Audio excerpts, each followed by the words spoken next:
how's it going, Titans fans? Titan Uprising here. Thanks for tuning in and watching. Today's video, we're getting into Terrell Williams and what this means to me, to the organization, to the NFL, for Williams himself, Vrabel, hopefully what it would mean for you guys as well. How Tennessee is giving opportunities to minorities, to females, it's awesome. I love it. It's heartwarming. If you guys don't know, Terrell Williams is going to be the head coach for the preseason game on Saturday against the Chicago Bears. And this is a unique opportunity. I'm going to give you my 2 cents, and then I'm going to get into an article by Jim Trotter. And then I will kind of explain how Tennessee is leading the NFL into the 21st century from the top to the bottom towards the end of the video. And guys, I'm proud of this team. We've all been through the shitty days of being a Titans fan. I remember the Jake Locker days, thinking that he was going to lead us to the promised land. Then I remember, it might be Zach Mettenberger, yeah. then Mariota, and now we got Vrabel, and he got the best out of everybody, and then we had Tannehill, and now I'm kind of excited for what we have at quarterback behind Tannehill going forward, and Will Levis. Not sure if you guys are, but I am. I really do appreciate what I've seen through my 33-year-old life of watching the Tennessee Titans, and how this team has changed, how I was worried about ownership for a while, and now we have a great owner and great GM, great head coach. They truly care about people. I think they're good people. It makes it easier to root for them, and it makes you feel good. It makes you proud to be a Tennessee Titans fan, and I've never been more proud to be a Titans fan than I am today. Well, I don't know if I should say that, but I am proud to be a Titans fan. I was proud of them in the AFC Championship game a few years ago until they lost that, but I guess I was proud of the team. This right here is making me proud of the organization, if that makes sense. I'm going to pull up a picture here for you guys of Terrell Williams, in case you don't know what he looks like, because I imagine some of you guys probably don't. Now, if you guys are running out of reasons to love Mike Vrabel, here's another one for you guys. Now, Mike Vrabel is giving the reins to Terrell Williams, and he is currently the Titans' assistant head coach / defensive line coach. Now, this guy's been the Tennessee Titans defensive line coach since 2018, and if you ask me or ask anybody, and I'm sure you guys know as well, one of the strengths of this team, if not the biggest strength of this team, has been the defensive line. And he's gotten great play out of guys like Terrell Williams, who was undrafted, and now Jaden Peavy, who was a guy that's undrafted, and he's been showing up this offseason. Now, this guy can coach, he can develop, and I think he deserves a head coaching gig down the road in the NFL at some point. It's going to suck to lose him, but like I said, this guy can develop undrafted free agents. He's gotten the most out of superstar talent like Jeffrey Simmons, Harold Landry. This guy, Landry's more of a linebacker, but this guy coaches everybody. And if you watch an interview from him or Vrabel, they say that this guy coaches everybody. He's all over the place. He's good with people. He's good with communication. He's good at coaching the whole team.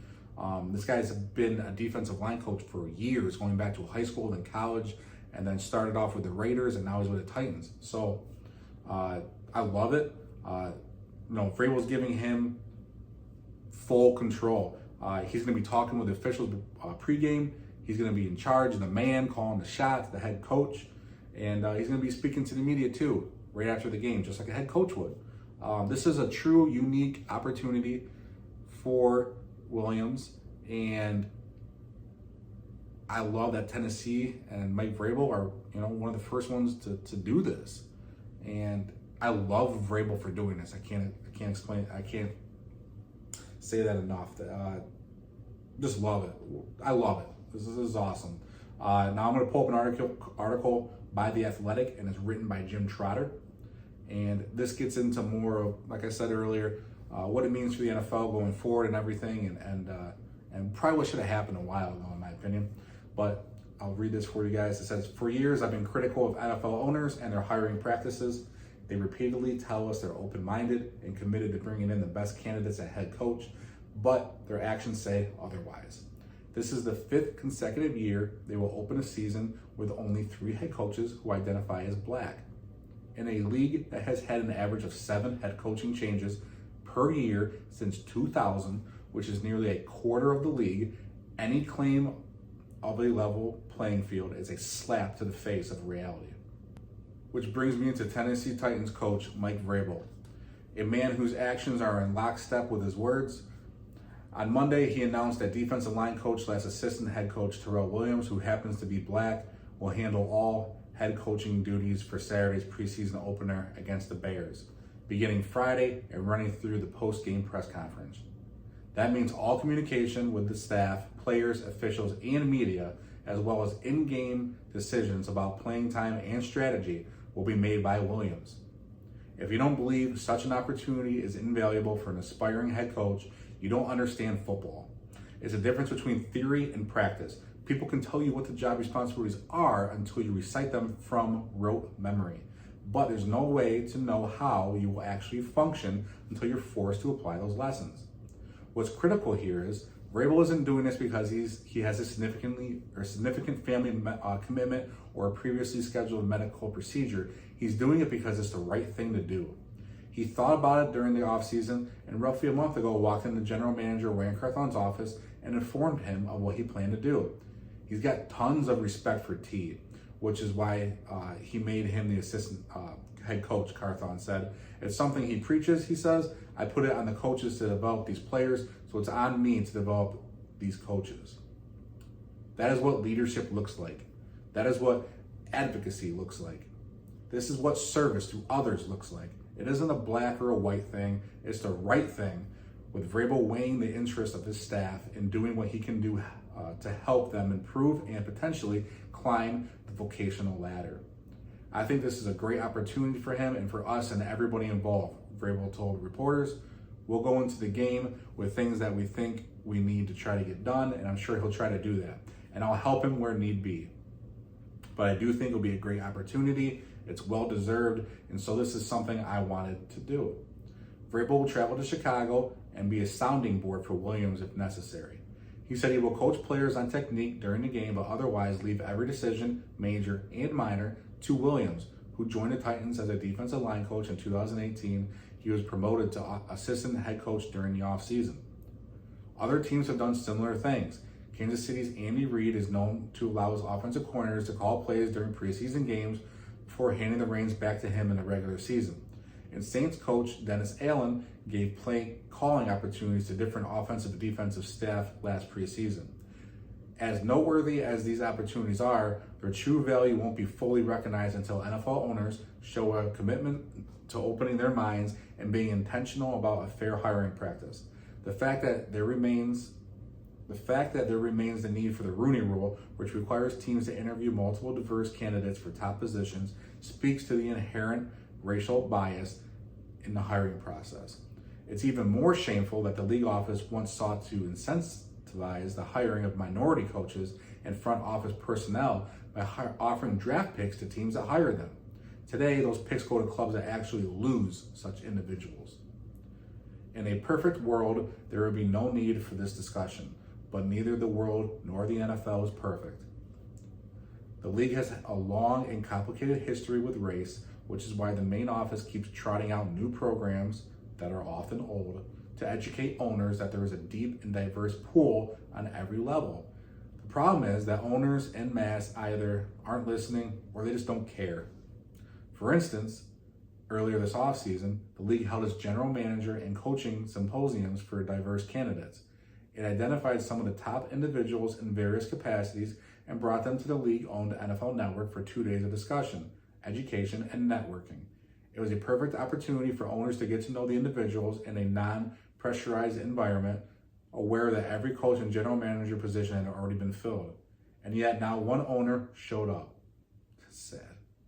Which was surprisingly only in the sense that Broncos president Damani Beach expressed during one session that the Broncos ownership, new to the league, was critical of the head coaching hiring process earlier in the offseason, believing it was rushed and a hindrance to really getting to know the candidates.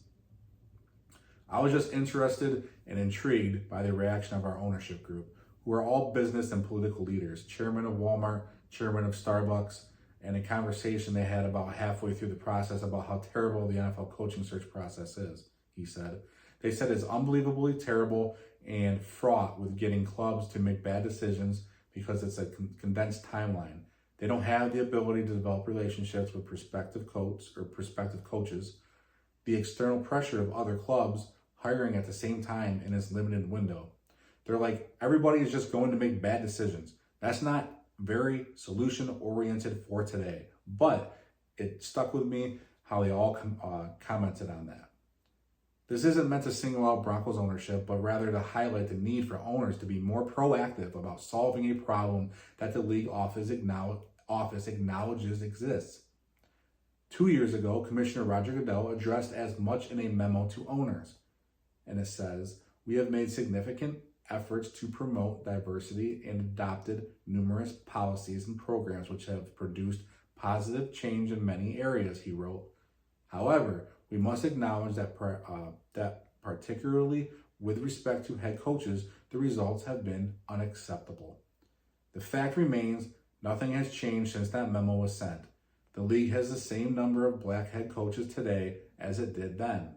So while I applaud Vrabel and others who are doing their part to make positive changes, it's time for the owners to put in work. Otherwise, their inaction will continue to ring louder than their words. Now, I wanted to bring that article up because what something like this truly means and the weight that it holds and how much it means to people, right? The world. I mean, let's face it, guys. There's look at Eric Bieniemy. He should have been a head coach this year. He's not. Is it because he's black?